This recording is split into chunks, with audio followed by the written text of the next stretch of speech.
Hello students, మనం next topic వచ్చేసి India and Indonesia relations. So ఇది టాపిక్ ఎందుకు ఉంది అంటే ఇండియా ఇంకా ఇండోనేషియా రెండు కంట్రీస్ 75 ఇయర్స్ మంచి డిప్లొమాటిక్ రిలేషన్స్ పూర్తి చేసుకున్నాయి, అందుకు ఈ టాపిక్ ఉంది.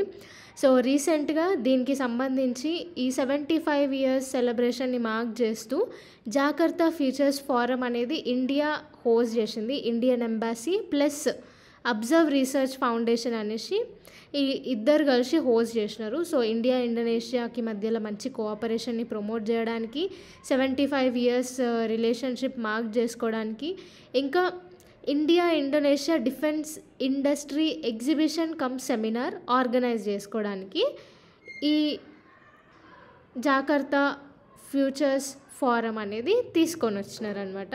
సో సిగ్నిఫికెన్స్ ఏంది ఇండోనేషియాతోని ఇండియాకి అంటే, ఫస్ట్ థింగ్ మన ఇండియన్ ఓషన్ రీజియన్లో సెక్యూరిటీ అనేది పెరుగుతుంది. ఫర్ ఎగ్జాంపుల్, మనము ఇండియా ఇంకా ఇండోనేషియా ఇద్దరు కలిసి జాయింట్ ఎక్సర్సైజెస్ చేస్తున్నాము. లైక్ సముద్ర శక్తి, ఇది నావీకి సంబంధించింది. ఇండో కార్పాట్ అనేది ఇది పాట్రోలింగ్కి సంబంధించింది. సో ఇండో కార్పాట్లో ఈ ట్రాఫికింగ్, డ్రగ్ ట్రాఫికింగ్ కానీ, రాబరీ కానీ, టెర్రరిజం, పైరసీ, ఇవన్నీ ఇండియన్ ఓషన్ రీజియన్లో మనం అరికట్టచ్చు. అందుకు ఈ పాట్రోలింగ్ అనేది ఇండియా ఇండోనేషియా ఇద్దరు కలిసి చేస్తున్నారు. నెక్స్ట్ వచ్చేసి ఇద్దరు కంట్రీస్ మ్యారిటైమ్ కోఆపరేషన్ అంటే మెరైన్ సెక్యూరిటీ పరంగా కానీ, ఇండియన్ పెసిఫిక్ రీజియన్కి సంబంధించి కానీ ఇద్దరు మంచి రిలేషన్ మ్యారిటైమ్ కోఆపరేషన్ చేస్తూ దాని సెక్యూరిటీ పెంచవచ్చు. నెక్స్ట్ కొన్ని స్ట్రాటజిక్ యాక్షన్స్ ఉన్నాయి మన ఇండియాలో. For example, act east policy అనేది మనం తీసుకొని వచ్చినాము. దీనికి అనుగుణంగా మళ్ళీ ఇండో పెసిఫిక్ ఓషన్ ఇనిషియేటివ్, మళ్ళీ Indonesia's global maritime fulcrum vision. So ఇట్లాంటి వాటితోని మనము ఇండోనేషియాతోని మంచిగా ఇంకా మంచి ఫ్రెండ్లీ రిలేషన్స్ అనేవి పెంచినాము. సో దీనికి మెయిన్ ఏంది అంటే, మన ఇండియాకి యాక్ట్ ఈస్ట్ పాలసీ ఏంది అంటే, ఇండియాకి ఈస్ట్న ఉన్న కంట్రీస్తోని మనం trade relations, economic relations, strategic relations మంచిగా పెంపొందించాలనేసి ఈ యాక్ట్ ఈస్ట్ పాలసీ యొక్క మెయిన్ ఉద్దేశం. ఇండో పెసిఫిక్ ఓషన్ ఇనిషియేటివ్ ఏంది అంటే, దీంట్లో యాక్చువల్గా టెర్రరిజం ఇట్లాంటివన్నీ ఈ మ్యారిటైమ్ని రూట్ బేస్ చేసుకొనే పెరిగిపోతాయి. ఈ డ్రగ్ ట్రాఫికింగ్ కానీ, పైరసీ కానీ, ఇవన్నీ. సో దీంట్లో ఇద్దరు కంట్రీస్ టెక్నాలజికల్గా, స్ట్రాటజికల్గా, పాట్రోలింగ్ పరంగా సెక్యూరిటీ పెరుగుతుంది. సో ఇవన్నిటిపైన ఫోకస్ చేస్తే మళ్ళీ Indonesia's global maritime fulcrum vision. So ఇదేంటి అంటే ఇది కూడా స్ట్రాటజిక్గా, జియోపొలిటికల్గా ఇండియా హెల్ప్ తీసుకొని ఇది కూడా మంచిగా డెవలప్ అవ్వాలనేసి ఇవి విజన్స్. దీనికి మనము స్ట్రైవ్ చేస్తున్నాం ఇంకా. అండ్ ఇంకొకటి డిఫెన్స్ ఇండస్ట్రీలో సైన్స్ అండ్ టెక్నాలజీ ఇంప్రూవ్మెంట్లో ఇద్దరి కోఆపరేషన్ అనేది పెరిగిపోయింది లాస్ట్ ఫ్యూ ఇయర్స్తో కంపేర్ చేస్తే. ఫర్ ఎగ్జాంపుల్, February 2023 మనము INS సింధు కేసరిని జాకర్తాలో పెట్టినామన్నమాట. ఓకే, నెక్స్ట్ ఈ G20 ఇండియన్ ఓషన్ రిమ్ అసోసియేషన్లో కానీ, ఈస్ట్ ఏషియా సమ్మిట్లో కానీ, యునైటెడ్ నేషన్స్లో కానీ ఇండియా ఇంకా ఇండోనేషియా ఒక్క స్టాండ్ పైన, ఒక్క మాట పైన నిలబడినారనమాట. దేనిపైన అంటే స్పెషల్గా ఈ మ్యారిటైమ్ సెక్యూరిటీ ఇష్యూలో కానీ, డిజిటల్ ట్రాన్స్ఫర్మేషన్లో కానీ ఇండియా ఇండోనేషియా ఒకటే స్టాండ్ పైన ఉన్నారు. అది మంచి విషయం. నెక్స్ట్ పాలసీ కోఆర్డినేషన్ కూడా మంచిగా ఉంది మన ఇద్దరికి. For example, July 2023 India Indonesia economic and financial dialogue అనేది లాంచ్ అయింది.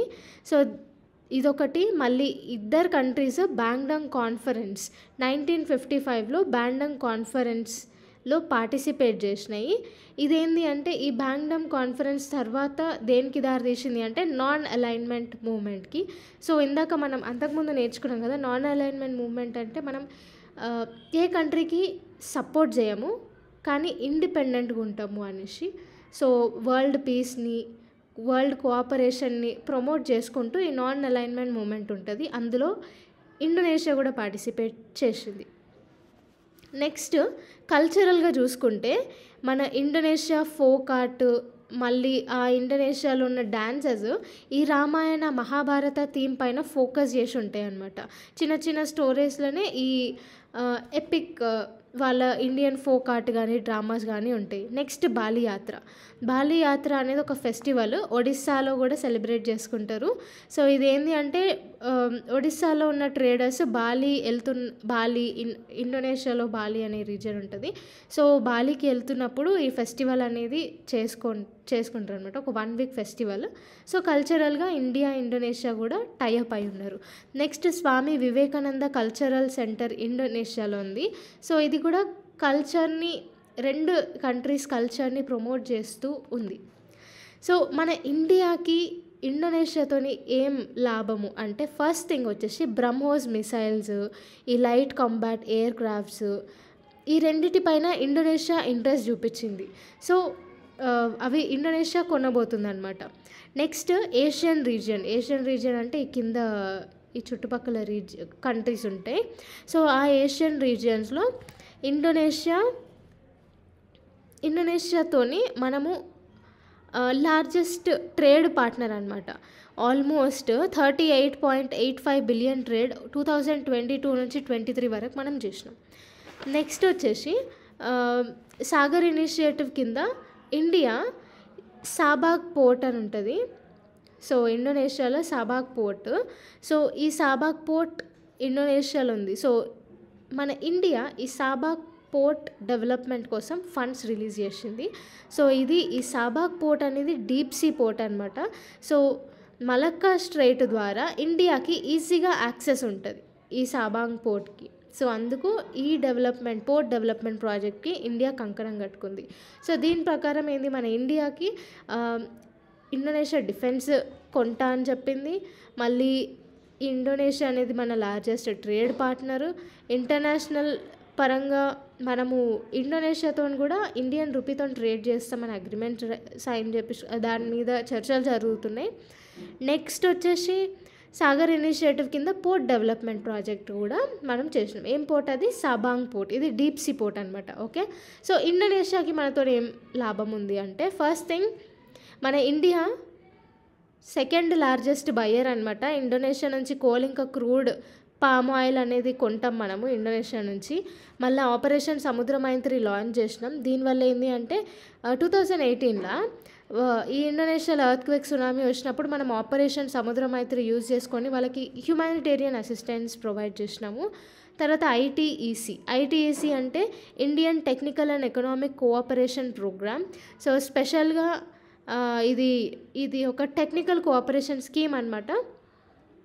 ఇండోనేషియా కూడా దీంట్లో పార్ట్ ఉంది. సో టెక్నికల్గా కూడా ఇద్దరు మంచిగా డెవలప్ కావచ్చు అనేసి. నెక్స్ట్ దీనికి ఉన్న ఛాలెంజెస్ ఏంటి అంటే ట్రేడ్ ఇంబ్యాలెన్స్ ఉంది. మనమే ఎక్కువ కోల్ ఇంకా పామ్ ఆయిల్ అనేది కొంటున్నాము. మళ్ళీ Indonesia China's belt and road ఇనిషియేటివ్ని యాక్సెప్ట్ చేసింది. సో ఇది ఇండియాకి ఒక బ్యాక్ స్టెప్ లాగా కూడా అనుకోవచ్చు. తర్వాత మనకి ఇండోనేషియాకి వీసా ఇష్యూస్ ఉన్నాయి. మళ్ళీ ఎయిర్ కనెక్టివిటీ కూడా చాలా తక్కువ ఉంది. ఇంకొకటి ఏంటి అంటే మనము ఇండోనేషియా వాళ్ళు ఇండియన్ ఇన్వెస్టర్స్ ఎవరైతే ఉంటారో వాళ్ళ ప్రాబ్లమ్స్ ఇవన్నీ పైన సాల్వ్ చేయడానికి ఏ రకమైన స్టెప్స్ తీసుకోవట్లేదు. ఇది ఒక మేజర్ ఛాలెంజ్ అనమాట. వే ఫార్వర్డ్కి వస్తే టూరిజం ఇంప్రూవ్ చేయాలి. స్పెషల్గా రిచ్ అనే కాన్సెప్ట్ పైన, రిచ్ అంటే రిలీజియస్ కల్చరల్ హిస్టరీ ఈ బేస్డ్ థీమ్తోని మనం టూరిజం అనేది ఇంక్రీజ్ చేయాలి. నెక్స్ట్ ఎకనామిక్ కోఆపరేషన్ అనేది ఇంక్రీజ్ చేయాలి.